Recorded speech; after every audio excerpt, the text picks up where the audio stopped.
Welcome back, everyone, to Geek Central, where we geek out about ancient Chinese texts and about the inner mysteries of the universe. And today we've tackled a small topic, which is light and breath and how the universe forms around light and breath. And with us today is a very special guest of ours, Pere Garcia, who's from Barcelona. He is one of our beloved teachers in the Apricot Grove and also the director of the Apricot Grove Barcelona center that's developing there, doing wonderful things. But we have him here today also because he has been a long-time practitioner and student of Sufism in both Morocco and Spain and has been a teacher there. And so we invited him in also to bring in a breath of light and breath about from the Sufi perspective, so we can see what overlaps there are between the early Chinese texts and Sufism. I suspect there's going to be a lot. So we kind of have it's a small topic today. That's Thank you, Dr. Neal, and thank you, Mel, to welcome me. It's my pleasure and my honor. and you started studying Sufism quite a long time ago, right? Right, it's been 21 years. In fact, it's with the firstborn of my first son. Tell us how you came to study that on that path. It was pretty amazing because my wife at that time, she had a dream about the baby, and she said, "I had a dream that our baby's name is Nur. Nur means light in Arabic, and it's one of the God attributes. And we'll talk about that for sure, about light. And then I start searching about that name, and since then I start finding a way to meditate and cultivate the spiritual life.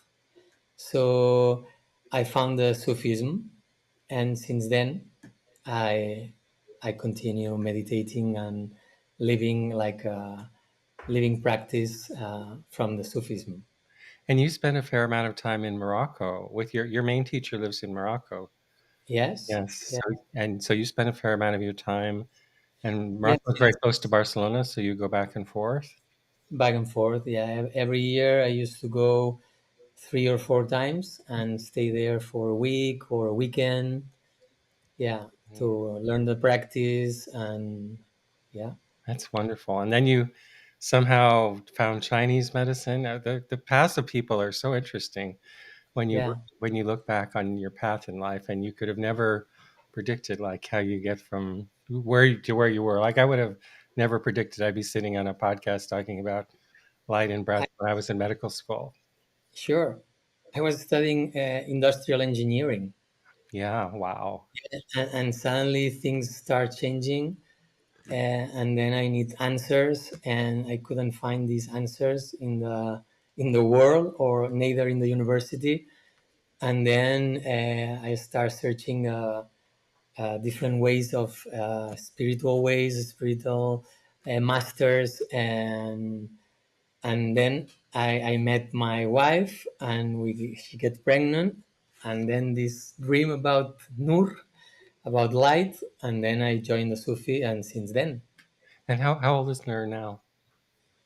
sorry, How old is Nur now? 21, 21. So it was 21 years ago. yeah, It's interesting in nature-based medicine, we have the idea that a life like is unfolding like a plant, and it starts from a seed and it's nourished by the sun and the water, and then it has an impulse to unfold and express beauty. And that's one of the main reasons for our life, or one of the main paths of our lives. But we don't really know where we're going to find the ingredients needed to unfold. And so it's almost like we're walking around in the dark like a mole who can't see very well in the sunshine, bumping into things and finding things. And then something speaks to us and we feel an unfoldment, and then we move towards it like a plant moves towards life. Did you have that experience? I think so many people have that experience. We try one thing, then another. one relationship then another, and we're just feeling where can my beauty unfold? Yeah, It was something simple at the end, where I feel where I feel home, where I think this is something familiar, then I stay there. And that's what happened with the Neijing and the Apricot group. I feel this is familiar for me. I mean, these guys, these Chinese, these Asian Chinese texts, and Dr. Neal, they are teaching us something very familiar to me. that's so Because interesting. I think that's totally right on. We think we're rational beings and we're kind of doing everything with a plan and so forth, but we really move through the world with a sense of a feeling sense. I'm curious, and maybe Mel, maybe you had an experience like this too. How did you know? How do you know where a home is? Like when you're feeling around and you're feeling, because there's many types of meditation also, but for you, this was a home. How? I'm just curious. Maybe it's a question, not an answer, but how did you know where you found something that felt like home? you're asking me, I'm asking you, and Mel. I feel in peace. Peace, Yeah. Ping, like in Chinese text, they say Bing Ren, Pingran. in balance. I feel balance. I feel quiet. Hmm. I feel peace. But as I was explaining to you, I was searching in the answers in the world of things, and in the world of knowledge. But I found many answers there, but not the answers I was looking for. I was looking for deep answers. And when I found the Sufism, I start uh, answering these answers from within. In Oh, fact, finding the answers in. yeah, So yeah, they from resonated with something that was already inside of you. yeah, Yeah. and that's what the Sufi master teach you. Master didn't teach you many knowledge, like collection of things that you can store in your mind. It's not about that. It's about uh, different ways of meditation that will start opening the light. So when there is light, you can see, and when you can see, you get the answer. So what this is what a meditation is all about.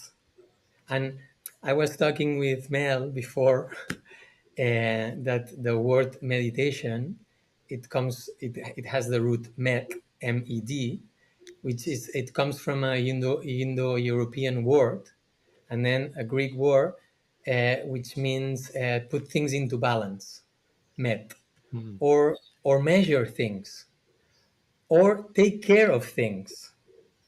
It has all these meanings. Hmm. So medicate, meditate, mediate, remedy, Medicine.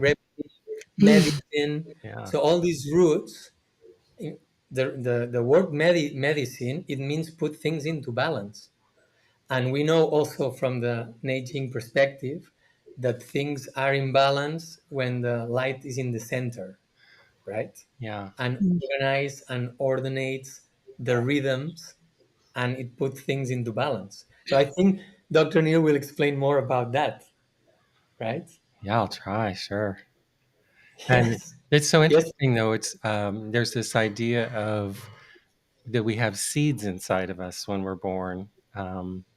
And that they grow in certain situations. And so, one of the ideas, that we have teaching classical texts, which is kind of a different way of, it's not like teaching engineering, but one of the ideas there is if for deep teaching, you can't teach anybody anything that they don't already have inside.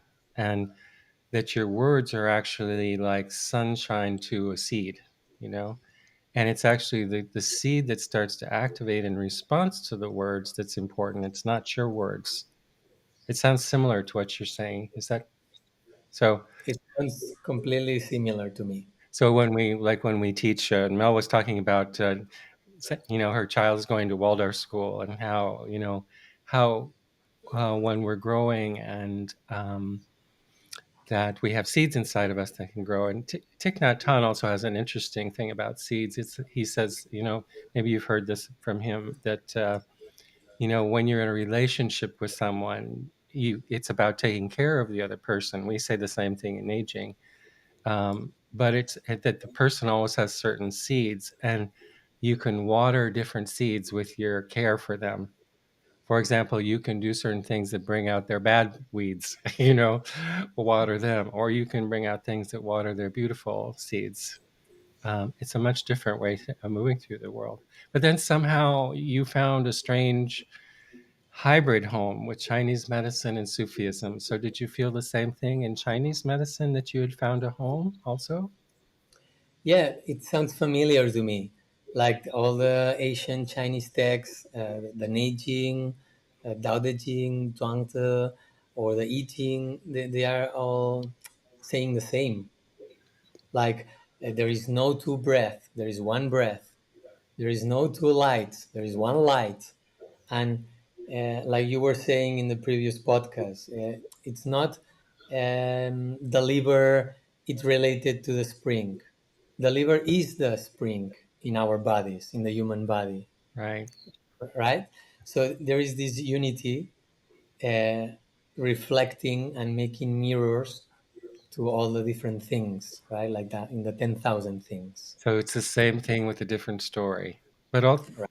but also somehow you felt a familiarity, like you in a past life, maybe you've been a Chinese doctor or something like this, or No, I said familiar, like um, all the things we were learning, you were teaching to us, and oh, it was familiar from your Sufi. Yeah, yeah, yeah, yeah. it's like this guy is saying the same.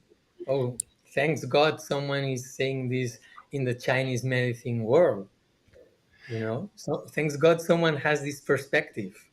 And this is so interesting. I think this maybe Mel can help us here, but it's this is a result of how our minds work sometimes, that we divide things up into boxes and we say, well, there's many different types of meditation, and there's different many different types of medicine, modern and traditional, Chinese and Western, all those different things, when in fact there's only one world, and we have limited ways of telling stories about it. So it seems like there's many different things.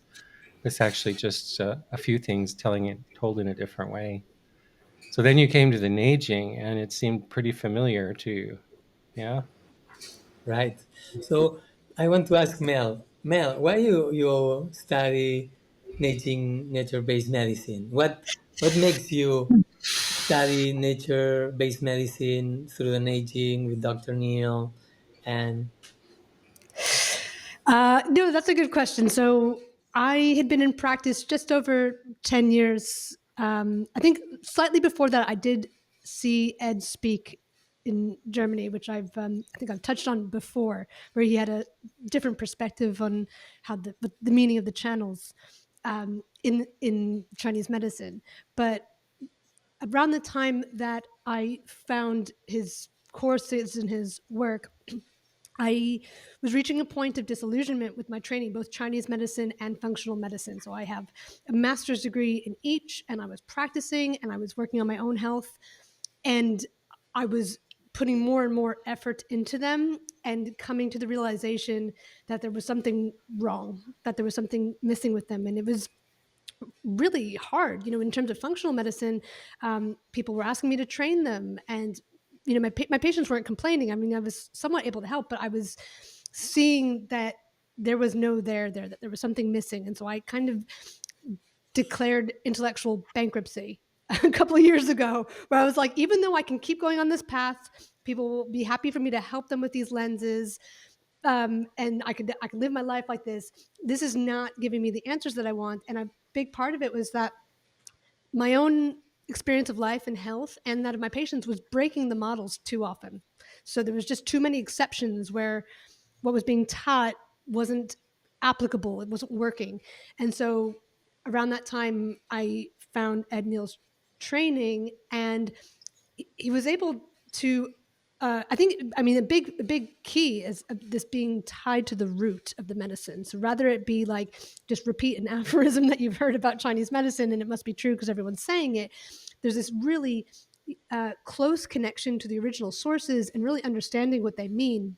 so that be- things can be applied, that you never break the model. Like if there's one breath and there's one light, then that's always true. There's no exception. But also, if we just stay there, we don't differentiate, it can be hard to make it applicable. It's one thing to sit in meditation and be connected with the one true source of everything, but how do we intervene in the world, or how do we know when to intervene in the world? How do we work with people's stories, and how do we work with their illness and their wellness and so on? And Dr. Neal's perspective and his, I have to say that not only has he refined a certain perspective through years of study, but one can tell that he's also put a lot of attention into learning the craft of teaching, which is actually a separate skill. So it's very enjoyable to learn from him. And I know you're right there. um, I but but agree. but that that I can take what I'm learning. It's not something that you kind of quickly, like you're learning information. You have to let it change you, but that you can take it into the world and apply it.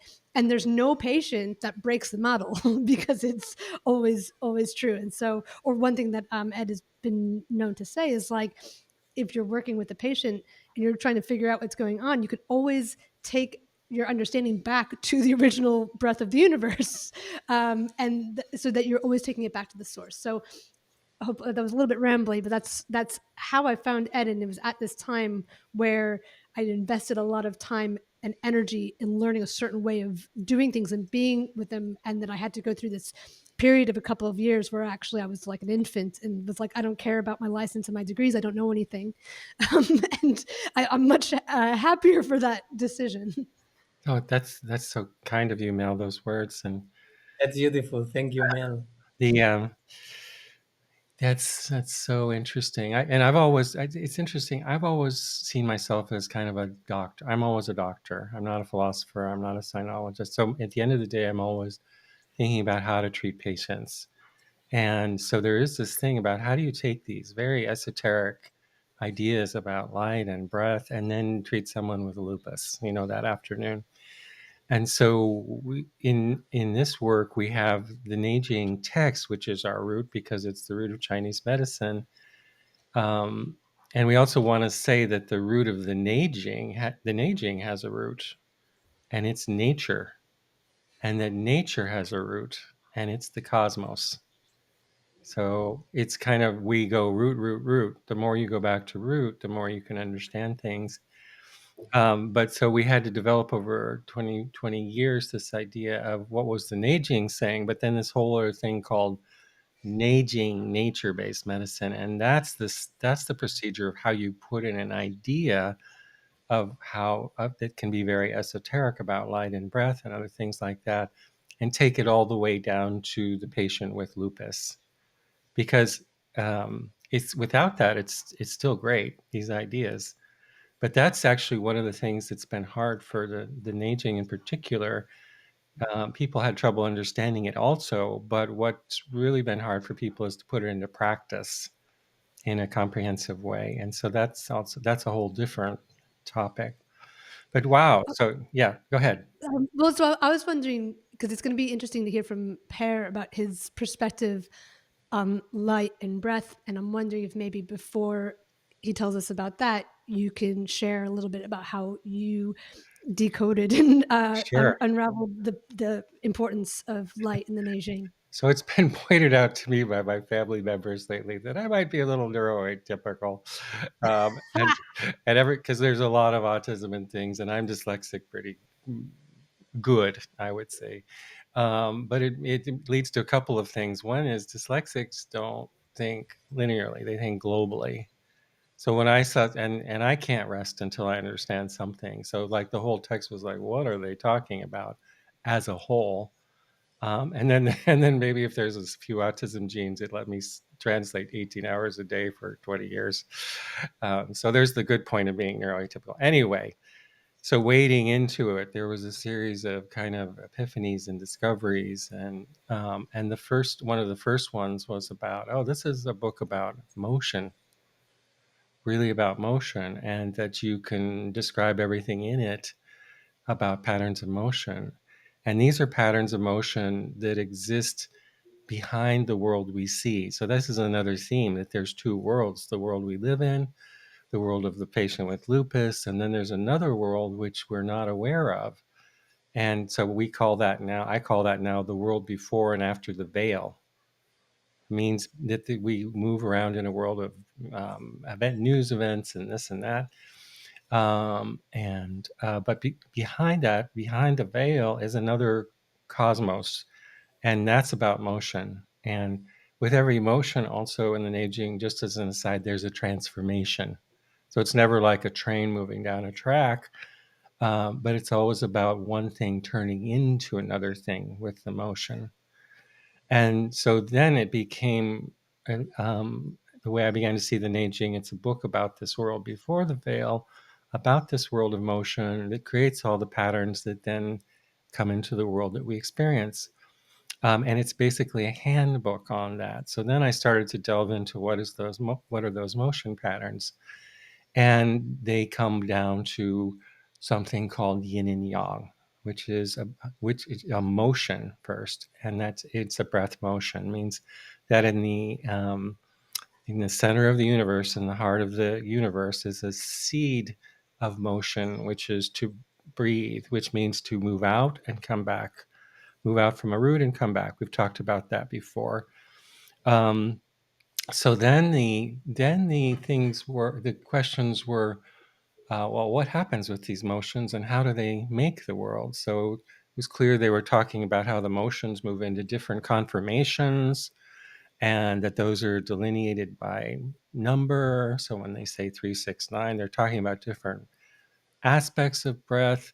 But then there's this thing, if we're talking about the person with lupus, for example, well, how do you put that into the form of their body? If they have a lung tumor, how do you figure that out? So over time, I realized that the breath is actually moving in and out of form. So we say that the universe is a breath moving into different conformations and in and out of form.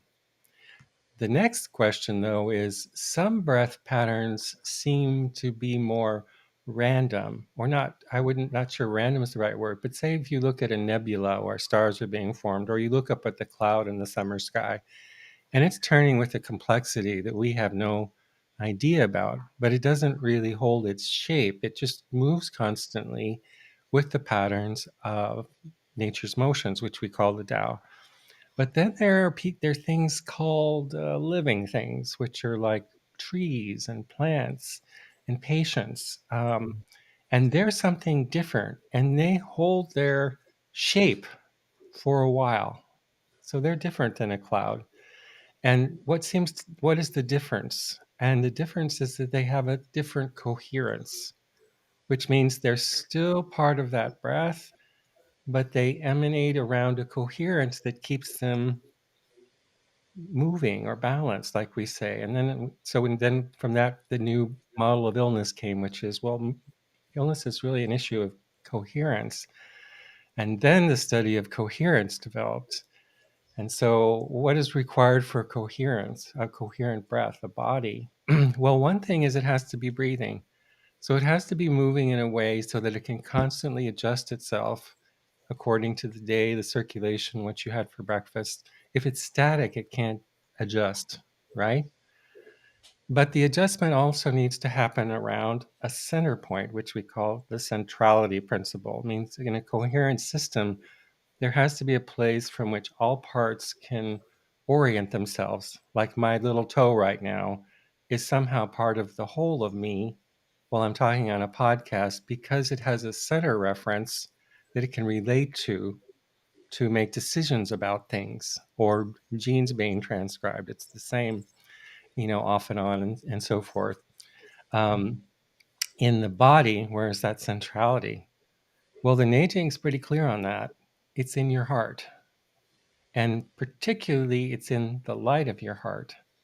And so, in the Neijing model, when we see coherent aspects of breath, of which your body would be one, and our solar system also would be another, for example, that everything turns around the light of the sun, they said it's the light that makes coherence. So, and this is all mirrored in chapter 66 of the Suwen, where it says yin and yang, or the beginning of all things and the source of bien and hua transformation of changes, life and death depends on it. And Shen, this thing called Shen, is the source of that coherence. I don't know if we want to get into that conversation now. Well, I was going to just pause and say that we could take a moment to explain what Bien and Hua transformation are, because those are concepts that are Oh, really accessible. I think anybody listening could understand them, and they're really useful. right. So, um, what the Neijing says is that, and this is also mirrored a little bit in physics and ideas of relativity and things like that, I think, although I'm not an expert on that, so I don't want to get into trouble there. But it means there's no just motion. For example, in Einstein's special relativity, general relativity theories, the idea was there's not motion. Everything is relative to where it is, and there's no fixed perspective. But also that things are going through transformative states. And so in the Neijing, they call these states bien and hua transformation. And it means that when something is born, like a child is born or a plant comes out through the ground, and it turns into a thing and grows through its phase, it's called bien transformation. A thing becoming a thing is called bien transformation. Hua transformation is what happens. So that's when the expansion of the breath is occurring. Things are coming into order and things are being created. Would it be fair to say that things are becoming more complex? They are becoming more complex and more ordered also. So there's a whole entropy question behind this too. Um, when the breath exhales, that's called Hua transformation. And that means resolving, breaking down. So breaking down a form so that an embryo of breath can be reborn, regenerated. I just want to add there, I think it was in the last year, so maybe like about just over 6 months ago, another fundamental law of physics was added to like the basic ones that are supposed to be, governing the very small and the very large. And that law was the law of, I think they called it increasing information, but I think it was trying to add in this idea of evolution into the law of physics. And when I read that, I was like, oh, they finally figured out about Bien and Hua transformation. Yeah, and entropy is a complicated idea. We have a simplified version of it. I don't actually understand the full implications of entropy very well. But you can say you can have breathing states that are in a larger state that's actually moving towards entropy or something. It would be great to have a physicist on here to talk about this more. Yeah. But anyway, let's take a simple example: the seasons. So in springtime, something comes out through the earth. It's moving into its bianhua, say the plant. It comes out, it expresses itself, it grows to completion. Then it starts to, in autumn time, the leaves drop. Now it's actually turning back through Hua transformation. It has to get rid of things, it has to let go of things, it has to break things down, or a new breath cannot be formed. When it breaks things down, it lets things go, it returns back to the roots, and in the roots, a new breath embryo is formed, an embryo of breath, which then comes back in the springtime. There's a lot of wisdom and depth in these ideas, and I'll just give you a few. One is that if you want to make something new in your life, live in a new way, create a new project in the Western way, you just get to work. You fix it. In the Chinese way, the older way, the first thing is you do is you say, what can die? So if you want something new to form in the way that you are in the world or in a relationship or in your job, the beginning is to think of what can die, what does no longer need to be there. Because if you don't do that, there's no room for the next breath to occur. That's just one tip of the iceberg of that idea. So anyway, the universe is going through these bien and hua breaths. It also, like if we look at our culture, Western culture, and the problems we're having right now, we're way overweighted in the bien phase. We are way overbuilt. There are too many people. We are crowding out nature, and our mantra is always grow, grow, grow, grow the economy. And take over space, do this, grow, grow, grow, and that's not breath. that's considered a disease. There is a, as I've mentioned before, there is a disease in Western medicine that grows and grows and grows, and it's called cancer.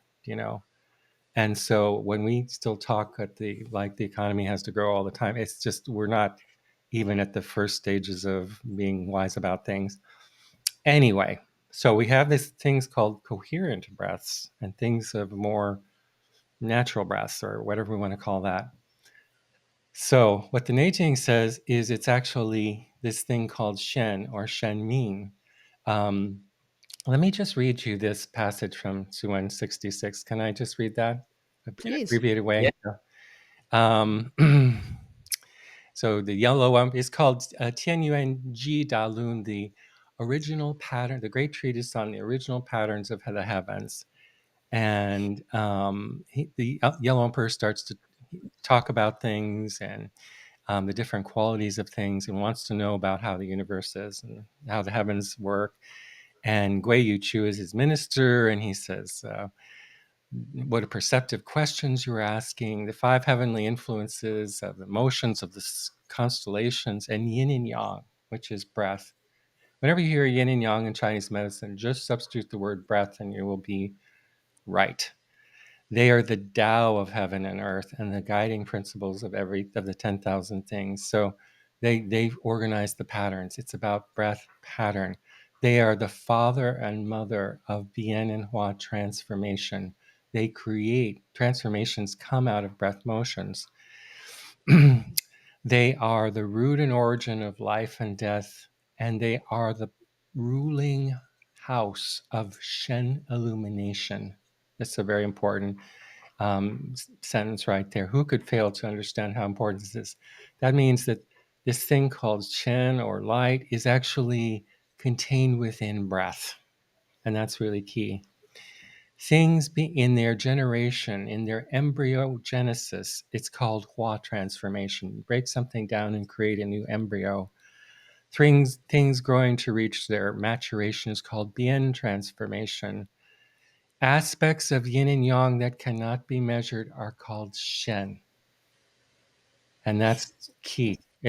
That is like such a deep sentence. So first we have breath, and in breath is light. And all things are breath, but there's a pattern of breath that's different, and it has a transcendent quality, meaning it doesn't follow the rules of physics and what we see in the world. It cannot be measured. It's in a different world. And we see that in modern physics too, what happens when we get to the speed of light, how things change. Um, Manifestations of Shen that are without directional breath, call them sacred. So when we see an aspect of light that's permeating into the world somehow, and we notice it because it has a transcendent quality, we're going to call that thing sacred or a sacred person if we see it in a person. Manifestations of Bien and Hua appear differently depending on where you see them. In heaven, it is the dark void. That means in out in space, it's this dark quality from which light emerges. And I won't even get into dark energy and dark matter and those things, but there's this special quality of darkness that light comes from. In heaven, it is the Tao. Excuse me. In heaven, it is the dark void. In the human realm, it is the Tao, meaning the patterns of nature. Beneath the earth, it's Hua transformation, how things are reborn under the earth.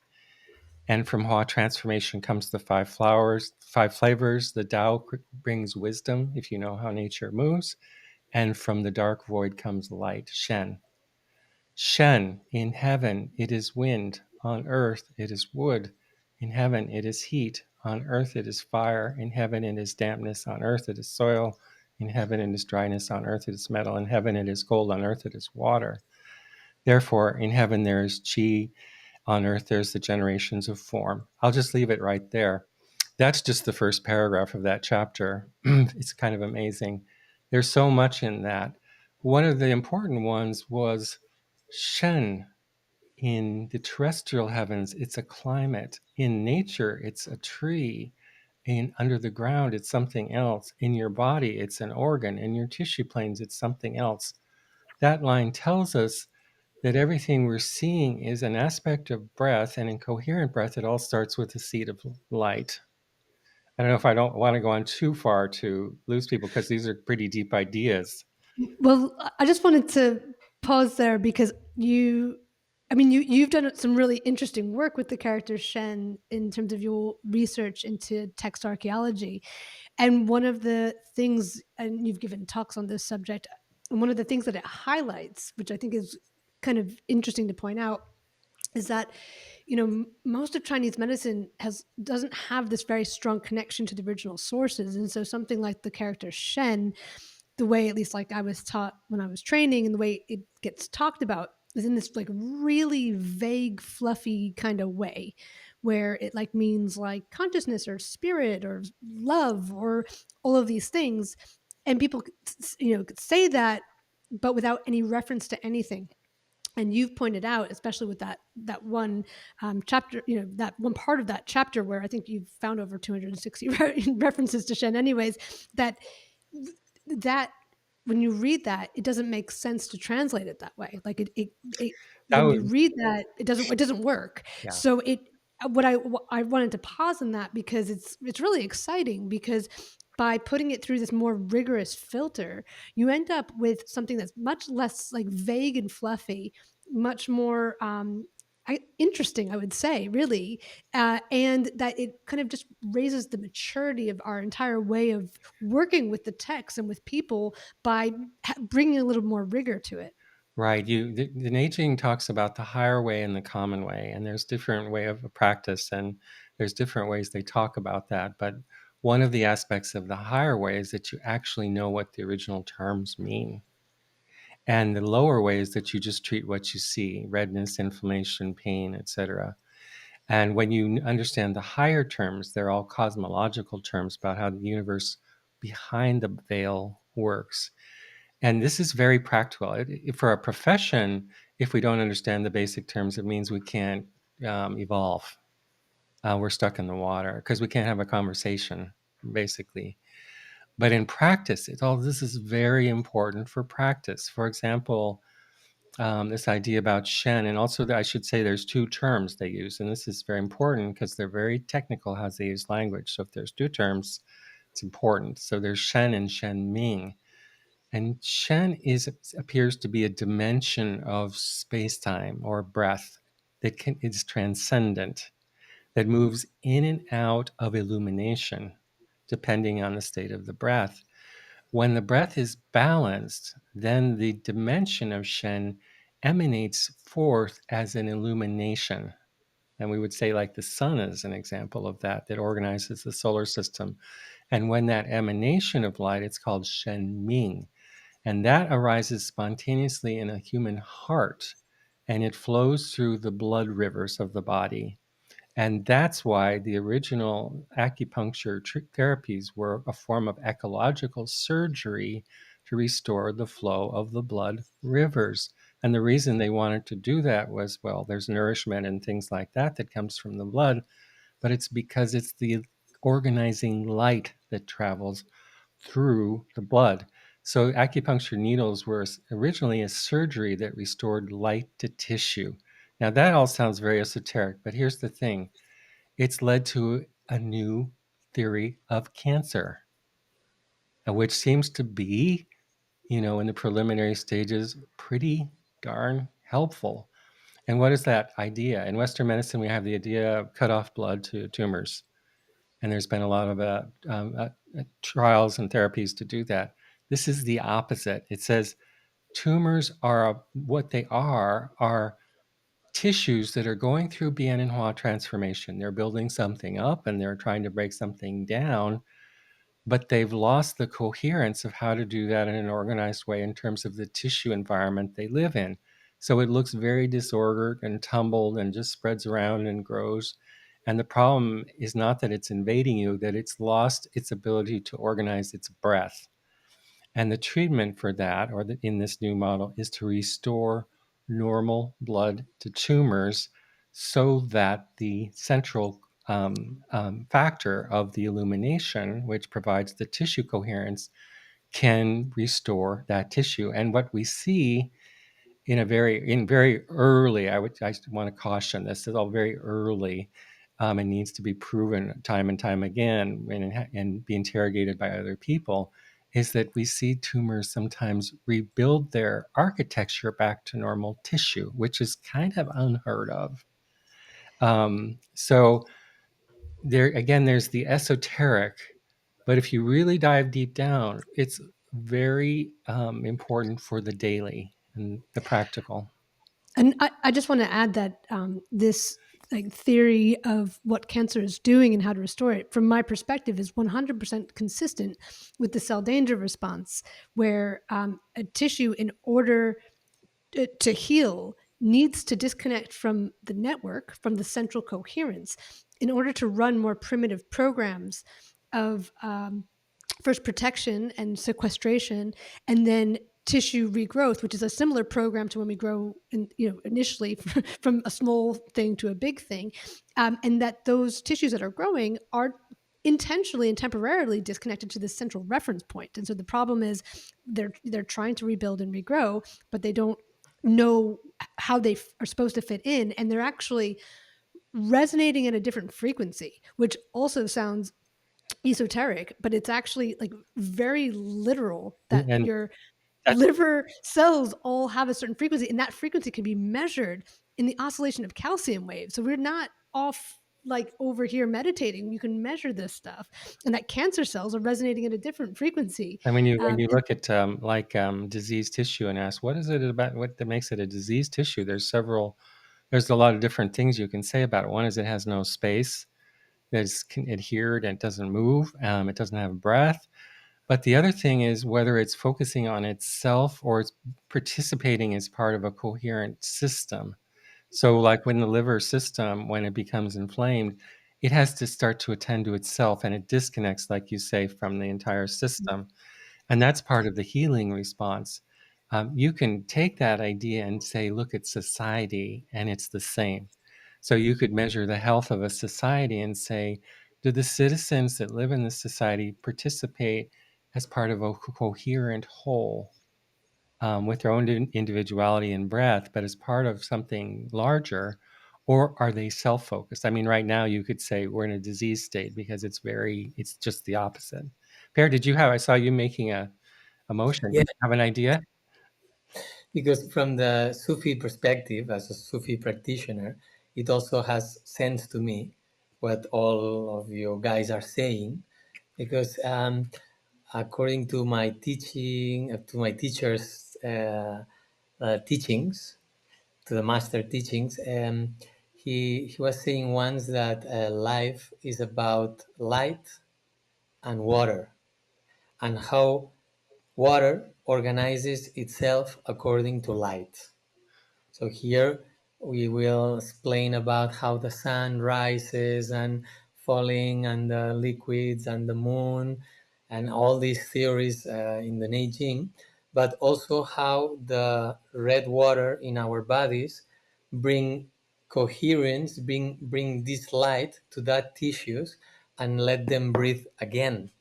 And we So see, that's why it was so familiar when you were teaching us all these materials. It's like, wow, it's the same. So esoteric or not esoteric, there are always separation in our minds, because there is no separation, in fact. No, we all the time saying there is one water, there is no two waters, there is one light, there is no two lights.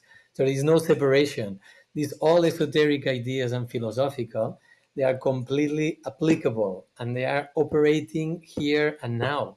If there is breath and coherence, there is balance. If there is not, there is no balance. You lose the balance.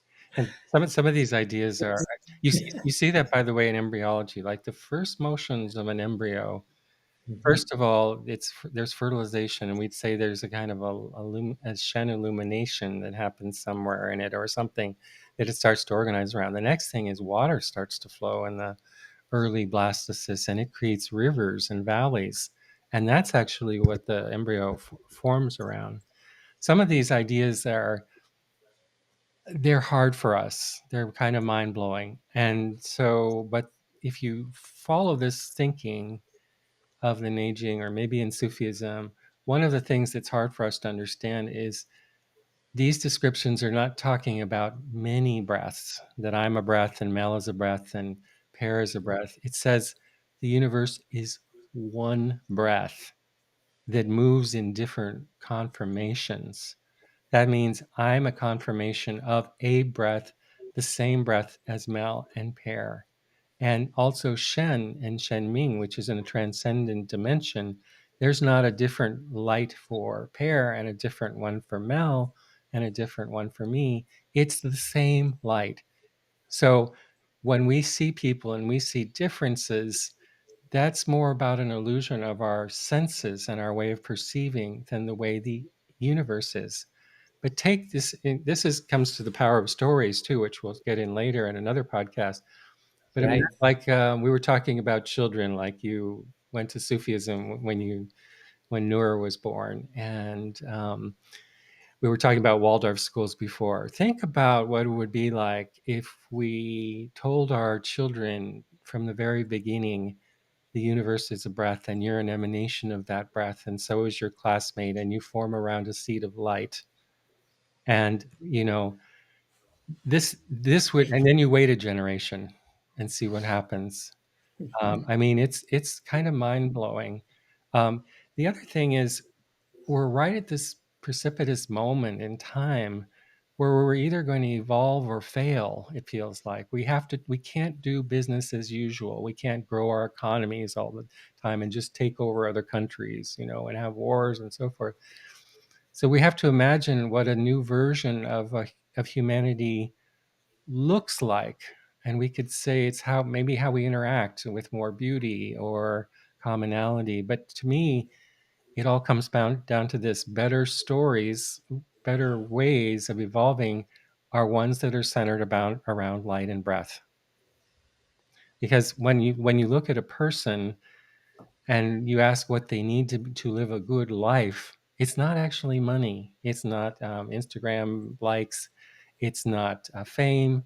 Those are substitutes for things when you don't get what you really need.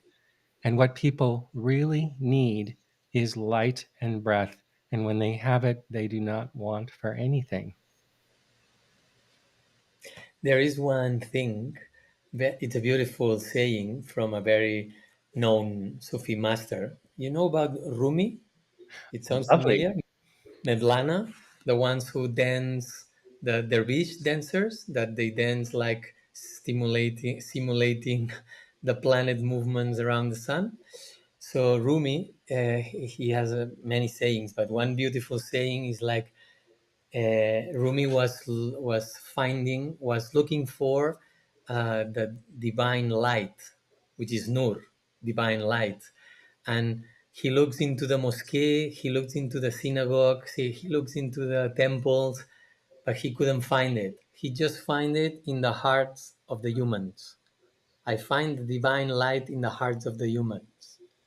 So it's from within to so it's And we can even ask, like, why does light come through the heart? Why doesn't it come through your elbow?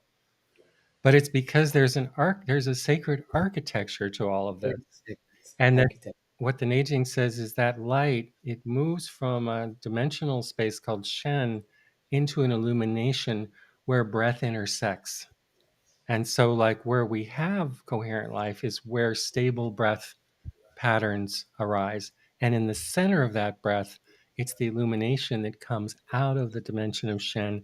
And then things start to organize and they become weather patterns and light, trees and rivers and bodies. This is also really important when we do healthcare. I always teach this, and that an important part of our care of other people is to help them remember this, because people are talked out of this idea. Children know this, by the way. They know that they have a light, and they get gradually talked out of it by our stories, our cultural stories. When a patient comes in, they are usually living in the story that I'm part of a cog of a machine that's there to, work in a job and make money and blah, blah, blah.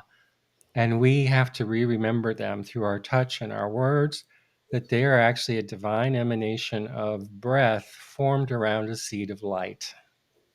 And how sacred is that?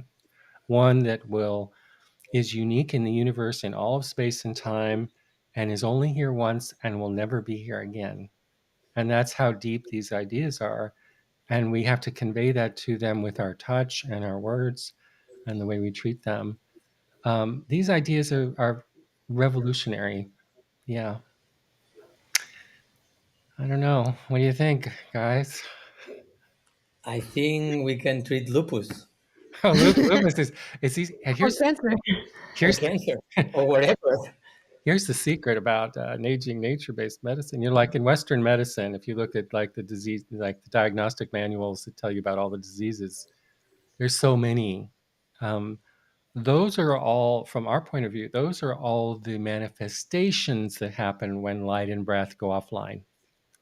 Hmm. That's not the disease process. The disease process is how light and breath go offline. And then you see things like lupus and cancer and in aging nature-based medicine, we actually treat all illnesses the same, which is to bring light and breath back online. And how do we do that? We restore the rivers which carry the light. I wanted to mention, kind of from a more, I suppose, like literal and Western perspective, because we're trying to, part of our storytelling is like kind of reconciling like what we are used to knowing and then these new ways of knowing. And one, for me, I was explaining how I had to kind of declare bankruptcy of all the, my degrees and everything I thought I knew. And one of them was that I had done a very deep dive on biochemistry and I thought I was going to like figure it all out, like all the pathways and that I would just be able to fix things. But one of the really big things, and once you see it, you can't unsee it, is that if you dive into biochemistry and you have all these really complex pathways and charts and cofactors and things turning into other things, and I want to be clear that I'm not trying to reduce this concept of Shen and light to what I'm talking about, but this is maybe just an aspect of it. But light is involved in all of those pathways and all of those transformations, and it all runs on living animals on planet Earth who are exposed to the sun. And it's like if you look at these pathways, it's like the photons have just been omitted from the textbook, and you can add them back in, and it changes everything. So when we talk about blood rivers carrying light, I imagine that there is also like kind of sort of an aspect to that that I don't fully understand, but there is also a literal aspect where our hemoglobin is a chromophore. That means that it absorbs light, and that all of the proteins in our body absorb UV light. And in fact, I mean, to me, it's so funny because once you see it, you can't unsee it. And when researchers wanted to start counting proteins back in the 1940s, they would shine UV light onto the protein and then measure what got absorbed. Why would they do that? Because UV absorption is a fundamental aspect of what it means to be a protein. And that's because 3 billion years ago, proteins formed on an Earth that its central feature is to be exposed to by light from the sun. So it's not a small detail, that is just another thing to add in. There's even more and more coming out of this. We talk about, I don't want to kind of go too far off, especially at this stage of our conversation, but ultimately we look at the different colors of things in the body. We look at how the colors of our skin changes over the course of the year, and all of these things that the blood is very literally carrying light around the body, if not also in this more trans dimensional way as well. This is so beautiful. We're just at the tip of the iceberg of this new story, and this is why, as I've been a physician now for like ever, and my job, how I view my work has changed over decades now, to the point where I believe my job when I work with a person is to foster what I call illuminative beauty. And illuminative beauty is not the cultural norms of beauty that you have a certain look or you're a certain age. It's that light is emanating out of your tissue. And and you can see it in people's face and people's eyes when this, when all of a sudden their circulation moves and their eyes brighten and so forth. That's where I've come to see my work as being a physician, is to help this illuminative beauty emanate out of your body. So I think what Mel was saying is a key point, that this is not something esoteric at all. This is something completely practiced. And now all these explanations about proteins and the photosensitivity of the proteins and the blood carrying light literally, it's like, okay, modern science and developing and technology, they are proving all this stuff. It's good. It's wise from them, right? And if we think of like this idea of right now, what are we going to evolve to as human beings? Are we going to just get in more wars and bad politics and just, by the way, that's called what transformation. And when we build things up too much, nature automatically invokes the opposite because its priority is breath. So it breaks things down. And so if we don't understand these processes, we're we're subject to those things without much wisdom. But if we think about how to move to a new way of being a human being, and teaching our children, when telling stories about light and breath, but underlying those stories of light and breath is a basic question about separation and communion. Because in our current stories, there's separation of countries, of people, of religions, of politics, and these stories tell us that's an illusion, and it's really about communion. And that's the basic question that underlies most spiritual practices: is the world about separation or communion? And these stories help us move in both a scientific and a philosophical way, maybe towards a better future with these ideas. I don't know. And we start this conversation talking about the root of the word medication, meditation, mediate between the opposites. So you can do this when you are in the center and you balance the opposites. So they are not opposites, they are different expressions of the same breath, like different conformations. Yeah. So at the end, we are talking about the same. And I think for us, healthcare is very important to have some meditation practice, or live the medical practice as a meditation. So when you go to your cabinet, when you are treating patients, it's a way of meditation because you are giving medication. You are a medical practitioner. So you are in a meditation practice when you are treating your patients. It's a meditation practice itself. If you have this point of view we are talking. I think that's so important, Pere. And our daily work, when our first patient comes in, it's a meditation for us on our roots. Every body is a an expression of breath and light. So every time we see that, it's a meditation for us about how the universe operates itself, and about our roots, which is our texts, and the roots of our text, which is nature, and the roots of nature, which is the cosmos. And so it's this repeated meditation in different forms. That's what your workday is. It should be. Right. Yeah. Right. So Sounds good. that is what is familiar for me. Do you have any other insights from Sufism as we're finishing today? Where there are many, but I have one here. Maybe I have two. In fact, they come from the Quran. Quran, and there are different chapters and different lines of those chapters. They said Allah has created every living creature from water, and Allah is the light of the heaven and earth, like a shining stars, and it resides in the hearts of the humans. I think it's clear. I mean, it's the same as the Neijing. It sounds to me similar, right? Yeah. And by the way, the word Allah, it's a breath. It's breath. So many people translate Allah as the God, but it's not the God. I mean, there are different translations: the God, the divine. But one of the translations, it's the breath, but the one breath. Ha, it's a breath. But look which kind of breath. It's a you empty yourself.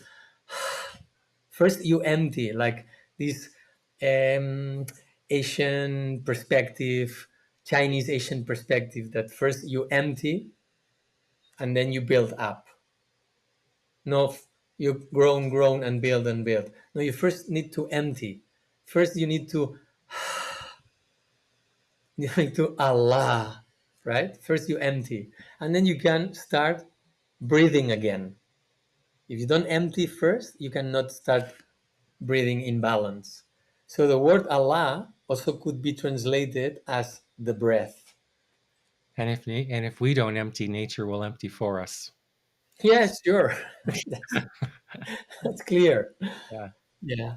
that's beautiful. Wow. And on that note, maybe we should wrap it up for today and go about our day with breath and light. Yeah. Any other Thank you. final wisdoms, you two?